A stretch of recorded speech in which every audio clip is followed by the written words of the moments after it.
listening to the Positive Professional Podcast with your host, me, Tracy Yvonne. This podcast is a weekly conversation about all things mental health, self-care, and wellness.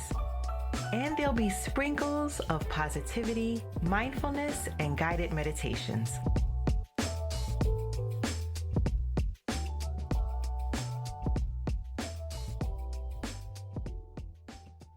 Welcome back to Season 4, Episode 25.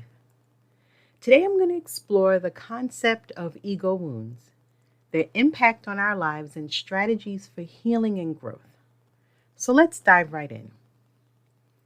To begin, let's define what we mean by the ego. And in psychological terms, the ego represents our sense of self, our identity, and the way we perceive ourselves in relation to the world. It's an essential part of our personality, but it can also be fragile and very susceptible to wounds.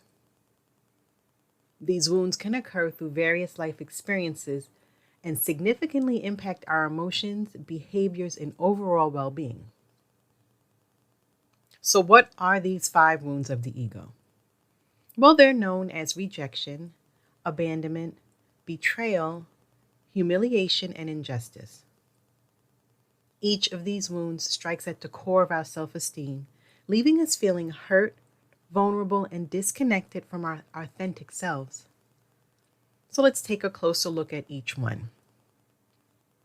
Rejection wounds occur when we feel dismissed, excluded, or unaccepted by others. It could be a romantic rejection, being turned down for a job, or feeling left out by a group of friends. Rejection can trigger feelings of unworthiness and lead to self-doubt. Abandonment wounds stem from feeling deserted or left behind. It might result from a loss of a loved one, the end of a significant relationship, or even emotional neglect during childhood. Abandonment wounds often leave us fearing intimacy and struggling with trust. Betrayal wounds arise when someone we trust or rely on breaks that trust. It could be a friend sharing a secret, a partner being unfaithful, or a colleague stealing credit for our work. Betrayal wounds make it difficult to trust others again and may lead to feelings of resentment and betrayal in future relationships. Humiliation wounds occur when our sense of dignity and self-worth is attacked. It could be experiencing public embarrassment, being ridiculed or shamed by others, or even self-inflicted humiliation due to personal mistakes. Humiliation wounds often leave us feeling inadequate and can impact our confidence and self-esteem. And the last is injustice. Injustice wounds arise when we feel like life has treated us unfairly. It could be experiencing discrimination, being victimized by a crime, or facing systemic injustice. Injustice wounds can lead to anger, resentment, and a sense of powerlessness. Now that we have a deeper understanding of these ego wounds, let's explore how they can impact our lives. These wounds often manifest as psychological or emotional patterns that affect our relationships, decision-making, and overall well-being. They can create a cycle of self-sabotage, leading us to repeat unhealthy patterns or staying stuck in unfulfilling situations. However, the good news is that these wounds can be healed. And healing begins with self-awareness and willingness to address the wounds head-on. It involves acknowledging the pain, exploring its origins, and gradually working towards forgiveness and self-compassion. So you may be asking at this point, how can someone start the healing process? Well, I'm going to share some tips in the next segment.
path towards healing is identifying and addressing the 5 wounds, and this requires self-reflection, introspection, and willingness to confront our past experiences and their impact on our lives.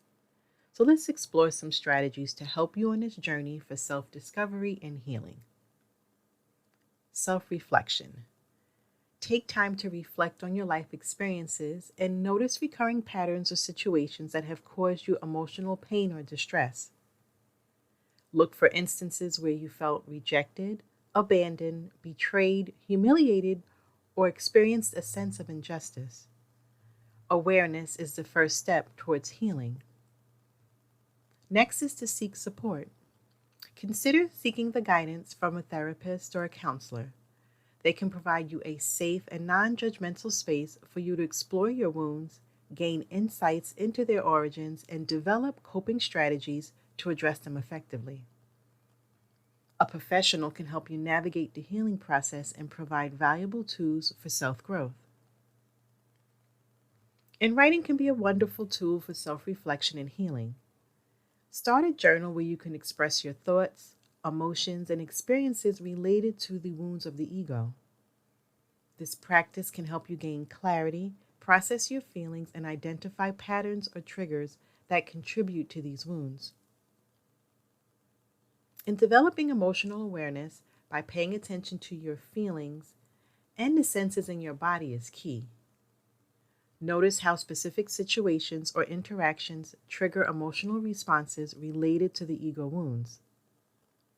Understanding your emotional landscape can provide insights into the wounds that need attention and healing. And practice self-compassion. Be gentle and kind to yourself as you navigate the healing process. Offer yourself compassion and understanding, recognizing that these wounds are part of your journey, but they do not define your worth. Treat yourself with the same empathy and care that you would extend to a dear friend going through a difficult time. And consider practicing forgiveness, both towards others and yourself. Holding on to resentment and anger only perpetuates the wounds and hinders healing. Forgiveness doesn't mean condoning the actions that caused the wounds. Rather, it's about freeing yourself from the emotional burden and finding inner peace. You can also engage in mindfulness practices and meditation to cultivate present moment awareness and develop a deeper understanding of your thoughts and emotions. These practices can help you to observe your wounds with compassion, detach from negative thought patterns, and cultivate a sense of inner peace. Remember, healing the wounds of the ego is a journey that takes time and patience.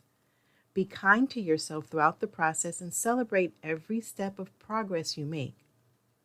With self-awareness, support, and commitment to personal growth, you can address and heal these wounds, leading to a greater sense of wholeness and well-being.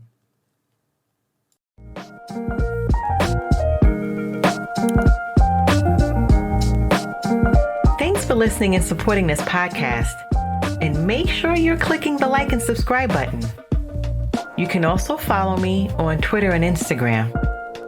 Stay safe, be well, and don't forget to be the best version of you.